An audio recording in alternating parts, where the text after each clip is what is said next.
¿Era mala idea poner a Gonzalo en la derecha? ¿Qué cambió en el Real Madrid cuando entraron Güler y Franco? Estas dos cuestiones las trato de explicar con la pizarra táctica. Hola, muy buenas a todos, bienvenidos al canal. Turno de análisis post partido y en este caso, como muchas veces viene siendo habitual esta temporada, me voy a centrar en cuestiones tácticas más allá de en los goles. Los goles al fin y al cabo acabaron siendo un penalti y un córner. Sería interesante ver cómo se producen esas jugadas, puede ser, pero creo que lo importante aquí es, yo he estado escuchando o leyendo en redes sociales en estas últimas horas el hecho de que poner a Gonzalo en la derecha sea un error. Que es un error, que Gonzalo tiene que jugar de 9, que Gonzalo es un 9, que hace jugando en la derecha, todo ese tipo de cosas. Y quiero de esta manera ilustraros por qué la idea es buena. Y es que hay que entender una cosa, las ideas pueden ser buenas y luego no terminar de funcionar en el partido, por el contexto del partido, por el contexto del rival, por el rendimiento o la adecuación que tengan tus compañeros en este partido. En la primera parte, Gonzalo jugó con Camavinga al lado. Si en lugar de jugar con Camavinga al lado, igual juega con Luka Modric, a lo mejor si hubiese tenido muchas más situaciones para poder encontrar realmente en faceta peligrosa a Gonzalo en el área. Todo ese tipo de cosas son importantes y eso es lo que quiero explicaros con la pizarra táctica ahora. Pues bien, ya estamos en la pizarra táctica y este es el posicionamiento de la primera parte. Tanto en la primera parte como en la segunda, el posicionamiento del Levante no cambió. O sea, fue 5-4-1 claramente, que es un esquema obviamente bastante defensivo. Era normal porque es un equipo que está el 19º en la tabla y te enfrentabas al Real Madrid y en el Bernabéu. Es evidente que te tienes que proteger porque más allá de cómo esté el Real Madrid, no puedes ser excesivamente suelto en ataque cuando tienes a Mbappé, a Bellingham, a Vinicius, además que sabes que están en ese punto de que van a querer reivindicarse y tal, entonces el posicionamiento de Levante era lógico. Lo de Gonzalo en la derecha, vamos a ver. Que Gonzalo juegue en la derecha no significa que haga funciones de extremo derecho. Creo que ese es el mayor error que está cometiendo la gente a la hora de analizarlo. Y seguramente se fijan en una jugada concreta en la que Gonzalo tiene aquí el balón y, lógicamente, en esta situación lo único que le queda es ir hacia acá. Y yendo hacia acá, obviamente, lo que tienes es que Gonzalo va a hacer esta situación aquí y, en este caso, este jugador, si estuviese partiendo, digamos, por detrás de la ventaja de Gonzalo, por aquí, Gonzalo habría buscado el centro, habría puesto el centro y, bueno, pues podría haber sido lo que hubiese sido, ¿vale? Pero en este caso, Gonzalo, en este inicio por aquí de carrera, tiene a este jugador por delante y lo que hace es frenar, se va para atrás y en este echarse para atrás, pues lógicamente pierde la ventaja de esa posible jugada que te podría haber generado un extremo derecho. Ahí sabemos que Gonzalo no va a hacer esas funciones de extremo derecho, igual que no las hace Franco.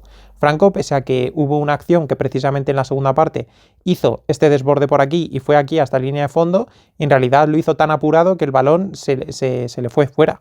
Entonces, entendemos que este no es un Vinicius por la banda derecha. Eso lo entendemos perfectamente. Entonces, ¿qué te puede aportar Gonzalo? Gonzalo, que parta de la derecha no significa que esté de extremo derecho. Cuando el balón está por aquí y está circulando, más o menos, no os esperéis que Gonzalo esté aquí. Y si Gonzalo está aquí, es culpa de Gonzalo, o es una mala decisión de Gonzalo. Porque si el balón está por aquí circulando tranquilamente, Gonzalo no tiene que estar aquí, porque encima tienes a jugadores que en este caso con el rival tan replegado, aquí la profundidad te la puede estar aportando Valverde, la profundidad más bien la amplitud te la puede estar aportando Valverde, con este cinturón de seguridad que tienes más o menos con estos dos jugadores. Entonces, a la que el balón va circulando por aquí, por la zona izquierda, Gonzalo no tiene que estar aquí, Gonzalo ya se va metiendo por aquí. Entonces Valverde coge aquí la amplitud. Como digo, lógicamente estos jugadores van basculándose, van cerrando, tal, Mbappé va a aparecer por aquí, Bellingham por aquí, le cae a Vinicius, no sé qué, le llega de nuevo a Carreras y Carreras o Huijsen, el que sea, boom, cambio de orientación a Valverde. En estas, lógicamente, estos van a ir por aquí y tal, pero ya tienes a Gonzalo en el área. Tienes seguramente a Bellingham, que sería el que estaría atacando esta zona, y luego tienes a Mbappé por aquí. Y en esta pues tiene la capacidad Valverde de ponerte el centro al área y tener efectivamente un rematador.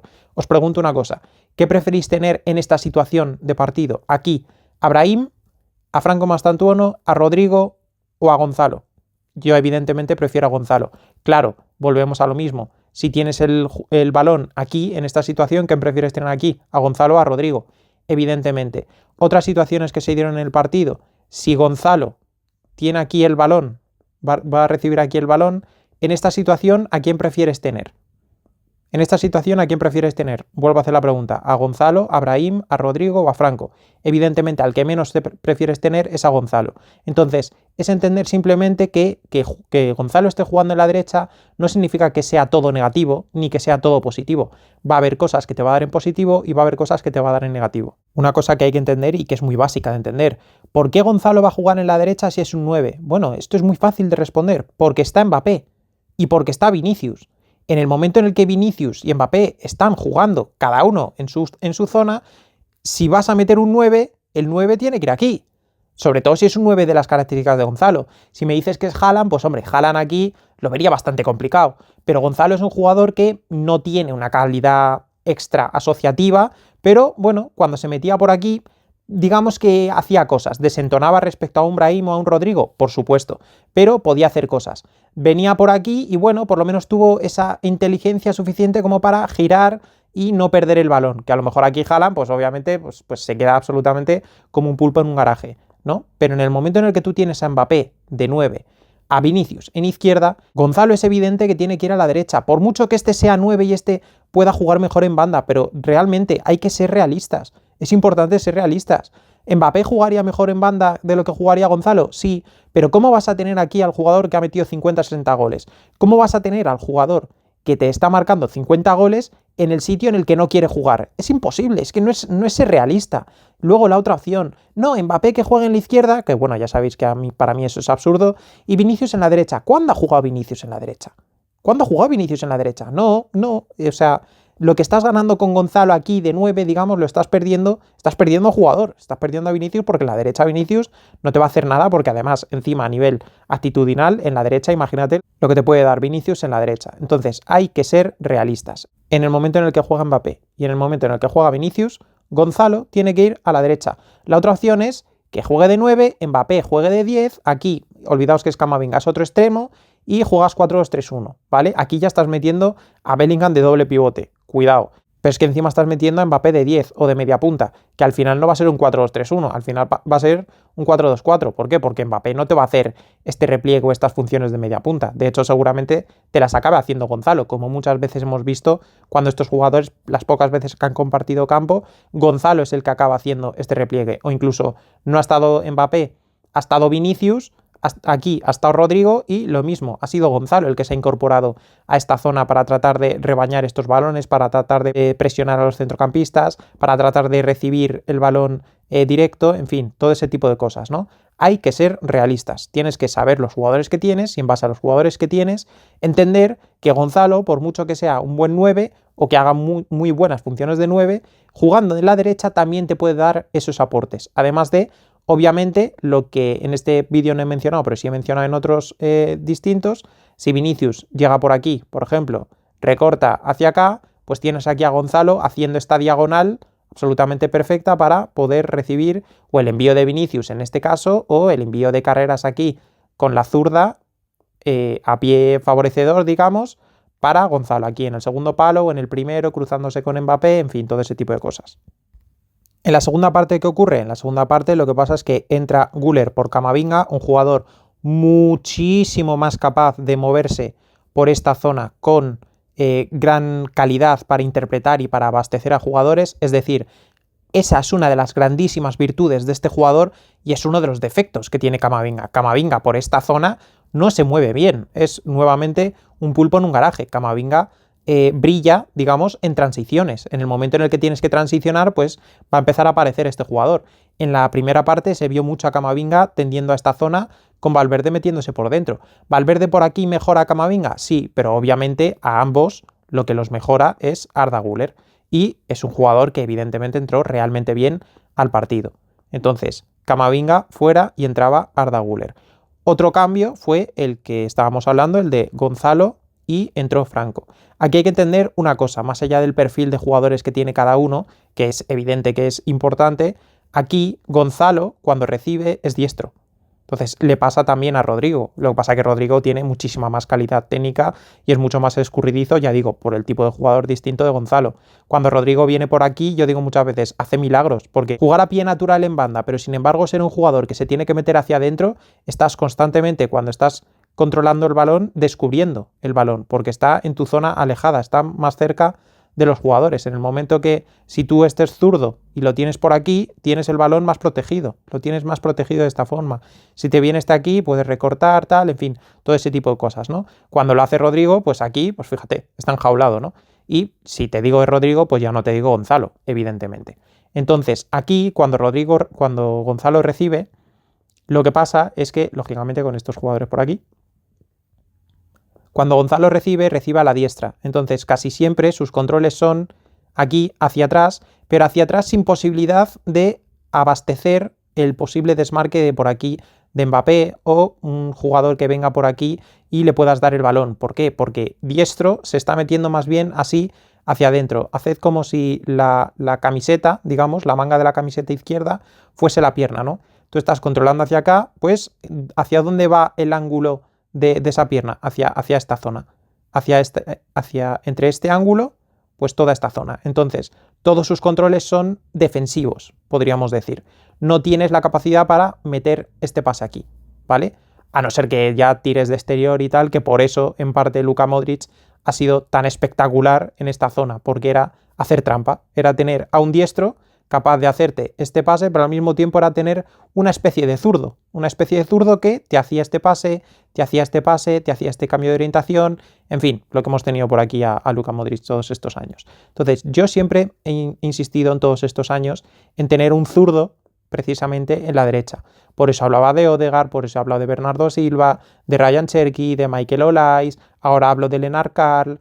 Brahim me vale porque es un jugador ambidiestro, Franco en este sentido me vale también, por eso siempre he querido tener un zurdo en esta situación, porque voy a quitar a Gonzalo ya, porque cuando ahora Franco recibía, pese a que muchas veces le vemos que casi que tiene más o menos el mismo ángulo, es decir, ángulo defensivo, podríamos decir, en este sentido, tiene esto, también tiene la capacidad para filtrarte este pase, cosa que Gonzalo no tenía. Y sobre todo, si recibe con cierto espacio, en el momento en el que controla aquí, este jugador rompe por aquí y este jugador lo encuentra, porque tiene un muy buen toque, además con la zurda. Entonces, con la entrada de Franco y con la entrada de Güler, el Madrid era mucho más natural a la hora de poder encontrar pasillos interiores para los desmarques de Mbappé o para soltarse Bellingham. Luego, por cierto, algo que tengo que mencionar sí o sí, y que como madridistas lo sabréis. El Real Madrid, por lo que sea, a veces sucede este tipo de cosas, ya no es una cuestión de que sea primera o segunda parte, es cierto que prefieres dar tu 100%, o por lo menos en el Madrid, porque hay muchos equipos que lo hacen al revés. Hay muchos equipos que dan su 100% en la primera parte, tratan de solventar el partido y en la segunda ya gestionan con el balón. El Madrid es más de toque de corneta en la segunda parte, ya lo sabemos. Pero además, al Real Madrid, por lo que sea, ya digo, le gusta más atacar hacia esta zona que atacar en la primera parte hacia esta. Esto es absolutamente cierto, o sea, más allá de que es evidente que la entrada de Franco y de Güler le dieron un aire distinto al Real Madrid, esto no lo podemos obviar. Como tampoco podemos obviar que el Levante fue muchísimo menos pegajoso, muchísimo menos agresivo en sus marcas en esta segunda parte que en la primera. ¿Mejorando también el juego de Madrid con Franco y con Güler? Evidentemente, pero la pegajosidad que tuvieron estos jugadores en la primera parte respecto a la que tuvieron en la segunda también fue un factor bastante clave a la hora de entender qué cambió de una primera parte a la otra. Luego, otro punto también importante, lógicamente, en el minuto 57 se produce la acción de Mbappé por esta zona y el penalti que marca. Entonces, en ese momento el Madrid ya se pone por delante. Además, en ese caso, lo recordaréis perfectamente, también se da una circunstancia clave en el partido. Y es que una de las cosas que me gustó de ayer del Real Madrid de Arbeloa y que no había visto y demandaba bastante del Real Madrid de Xabi Alonso era que el Madrid en esos últimos minutos trató de dormir el partido con el balón. Y durmiendo el partido con el balón se dio un punto todavía más positivo. Y es que durmiendo el partido con el balón en esta zona, lo que aparecían eran espacios para precisamente atacar esta otra.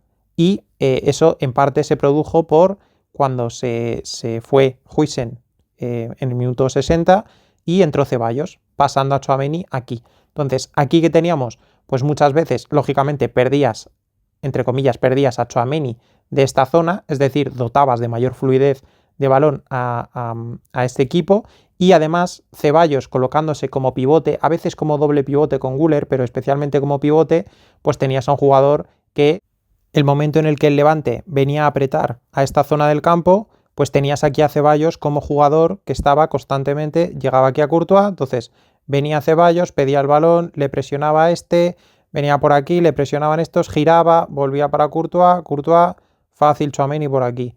O Tchouaméni para Courtois, recibía a Ceballos, jugaba para Asensio, y en lugar de quedarse aquí, Ceballos lo que hacía era, cuando este venía aquí a presionar, Ceballos venía por aquí, jugaba Asensio con carreras con Ceballos de nuevo. Alas, contragolpe, con todos estos hacia adelante. Estos jugadores por aquí, tal, no sé qué, y se generaba el contragolpe. Esto fue una constante en esos minutos de la segunda parte, con Ceballos absorbiendo muchas veces parte de esta presión y sacándola bien, porque muchas veces Ceballos absorbiendo aquí la presión no es que la absorba, es que la pierde, pero en este caso no, la absorbió bien, entonces los jugadores eran capaces de montar el contragolpe. Especialmente muchas veces por Vinicius, algunas por Franco, ninguna terminó en gol, pero eso ya fue una cuestión secundaria. Lo importante fue que la entrada de Ceballos ayudó al equipo en esa segunda parte o en esos minutos de la segunda parte de poder tratar de dormir el partido con el balón, que es algo muy importante que no hacíamos con Xabi Alonso, que es evidente que el Levante dio sus facilidades, es más que evidente, por eso tengo ganas de seguir viéndolo con otra serie de equipos, pero ya digo, o sea, nos hemos enfrentado a equipos malos, especialmente en la primera parte de la temporada, cuando todos los equipos parecían terroríficos a los que nos enfrentábamos, en parte porque robábamos bien, porque teníamos ese robo, esa presión tras pérdida súper rápida, súper efectiva, y hacía que el rival no te pudiese contragolpear, no te pudiese hacer verdadero daño. Y en ese sentido fue algo más parecida la segunda parte, e incluso la primera, fue algo más parecido a esa primera parte de la temporada de lo que hemos visto en los últimos 10-15 partidos del proyecto de Xabi Alonso. Otro de los motivos, por supuesto, importantes a la hora de destacar el partido de ayer fue que tanto Jude Bellingham como luego la entrada de Franco, Arda Güler incluso, se les vio desde un punto de vista, no te diría físico porque quizás es demasiado pronto para decir eso, pero por lo menos de actitud, de chispa mental, mucho más implicados, muchísimo más. Incluso Tchouaméni en esa primera parte robando hacia adelante, que era algo que veníamos demandando y que habíamos perdido del jugador francés desde ese inicio de temporada, como digo. Huijsen también acosando bien a los delanteros. Luego, bueno, puedes perder el duelo, vale, pero ese acoso se estaba produciendo, cosa en otros partidos no se estaba produciendo. En fin, esas pequeñas cosas que hay que ver si con el paso de los partidos esto se sigue dando, es decir, la actitud sigue siendo de esta manera y se siguen dando una serie de mecanismos, de automatismos defensivos, con balón, sin balón, que el equipo vaya a ir dando, pues eso, pasos hacia adelante, o si por el contrario, simplemente pues el Levante ha sido una víctima absolutamente perfecta para este primer partido post eliminación de Copera, para que los jugadores, pues en lugar de una pitada, aunque se la llevaron igual, se hubiesen llevado una especie de ovación, ¿no? Los dos siguientes partidos van a ser muy interesantes para esto. Mónaco y Villarreal fuera de casa nos van a medir bastante y van a enseñarnos si realmente podemos esperar un cambio a nivel de equipo. Y luego, en el momento en el que el equipo empieza a funcionar, los jugadores se empiezan a enganchar, empiezan a carburar. Si el equipo empieza a funcionar de verdad, me extraña mucho que Vinicius se pase 20 partidos sin marcar gol. Me extrañaría muchísimo. Me extrañaría muchísimo que Franco, que ya lo vimos ayer, un par de pases muy buenos a Mbappé, un larguerazo, luego un tiro que se le fue muy mal, pero bueno, me extrañaría mucho que cuando un colectivo realmente funciona bien, los jugadores de ataque estén realmente desconectados. Eso no se vio en la primera parte de la temporada y eso es lo que esperemos que no se vaya a ver en esta, por lo menos, primera etapa de Arbeloa. Y nada más, espero que os haya gustado estas dos cuestiones. El hecho de que Gonzalo en la derecha no significa que sea un extremo puro y te sigue dando sus aportes y cosas que no he mencionado en este vídeo, pero que como no se dieron ayer, pues no lo quería tocar. Además ya tengo un vídeo específico hablando de Gonzalo. Cómo cambió el Madrid con la entrada de Arda Güler y de Franco, especialmente eso, la naturalidad con la que pues, las relaciones empezaban a cuadrar de mejor manera y obviamente el cambio entre Güler y Camavinga a la hora de perfil como jugador, de perfil para jugar entre líneas y para abastecer a los jugadores de ataque, y además esa realidad que es que el Real Madrid ataca mejor en las segundas partes hacia esa zona que en las primeras partes hacia la otra, y que el Levante en la primera parte fue mucho más agresivo de lo que fue en la segunda parte, y al mismo tiempo el Real Madrid fue todo lo contrario. En la primera parte fue algo más contemplativo, aunque no hubo mala actitud, pero fue más contemplativo, algo más a merced del plan defensivo del rival, y en la segunda parte, en base a una serie de cosas, esos cambios, los goles, tal, todo ese tipo de cosas, empezaron a generar a un Real Madrid mucho más agresivo en el robo de balón y a un Levante mucho más perdido en el campo. Si os ha gustado el vídeo, dejad un like, suscribíos si no lo estáis, si habéis visto este vídeo os ha gustado o algún que otro y no os habéis suscrito todavía. Dejad en los comentarios qué opináis sobre el partido, sobre cualquiera de estas cuestiones, sobre si no os convence lo de Gonzalo en la derecha, que oye, estáis en todo vuestro derecho de que nos convenza perfectamente. De hecho, seguramente ya se vea cuando vuelva Brahim de la Copa África, cuando vuelva Rodrigo, cuando vuelvan todas estas series de jugadores, pues seguramente veamos muy poco a Gonzalo en la derecha. Lo único que digo es que sí es un recurso que puede tener su sentido y que si el equipo le encuentra en buenas situaciones, creo que se puede beneficiar el equipo de muchas de las condiciones que puede tener Gonzalo. Y el primero que se puede favorecer de todo ello es Mbappé, en realidad. Y ya sabéis, nos vemos en el siguiente vídeo.